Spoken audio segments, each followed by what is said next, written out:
Bonjour et bienvenue à Sanso Expresso, notre rendez-vous qui a pour but de donner un éclairage sur des situations de marché singulières. Plutôt qu'une situation, c'est l'évolution du marché au cours du mois de janvier qui nous a semblé singulière.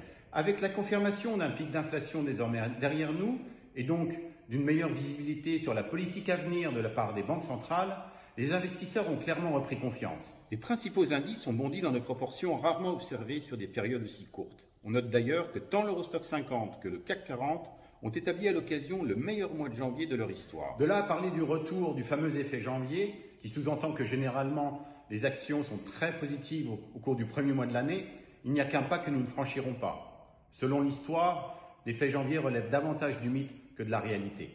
Au-delà de l'ampleur de la performance des marchés en janvier, c'est la nature même de ce mouvement qui nous a véritablement semblé exceptionnel. Il est probable d'ailleurs que de nombreux investisseurs aient été surpris par ce rebond, tant la rotation qui s'est produite en ce début d'année aura été violente. Car si en 2022, la progression des taux d'intérêt avait pesé sur les valeurs de croissance et entraîné une forte sous-performance de ces dernières, le mouvement s'est retourné dès les premières séances de 2023. Comme on le voit ici, de telles rotations ne sont pas rares. Depuis la fin de l'année 2020, la tendance qui auparavant était très favorable aux valeurs de croissance et favorisée par un environnement durable de taux bas a été largement remise en cause. Ces rotations sont difficiles à anticiper et à capter, car elles ne sont pas toujours de même nature. Pour les analyser plus en détail, nous identifions sur ces aspects de style deux groupes distincts, tant sur les valeurs de croissance que sur les valeurs de rendement, les values. Sur les valeurs de croissance, nous distinguons par exemple les valeurs de croissance défensives des valeurs de croissance plutôt spéculatives. Les premières sont celles dont la croissance est plus stable, plus pérenne, car basée sur des business solides, profitables et visibles.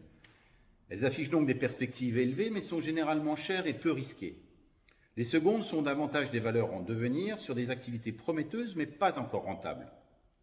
Elles constituent donc un ensemble de valeurs à forte perspective, mais risquées et peu profitables. De façon analogue, dans l'univers des valeurs de rendement, on peut distinguer d'un côté les valeurs dont la valorisation est faible pour de bonnes raisons, des activités en décroissance, des pertes, de celles dont la sous-valorisation correspond davantage à une anomalie de marché au vu de la qualité intrinsèque de la société.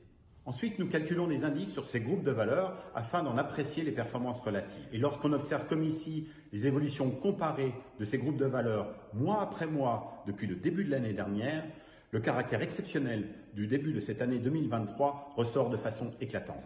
Janvier aura donné la part belle aux valeurs de rendement de faible qualité et aux valeurs de croissance spéculative. Et tout cela dans des proportions exceptionnelles par rapport à ce qu'on a pu observer le reste du temps. En d'autres termes, la forte progression des marchés au cours du mois de janvier peut véritablement être qualifiée de rallye poubelle. Deux enseignements sont à tirer à partir de cette observation.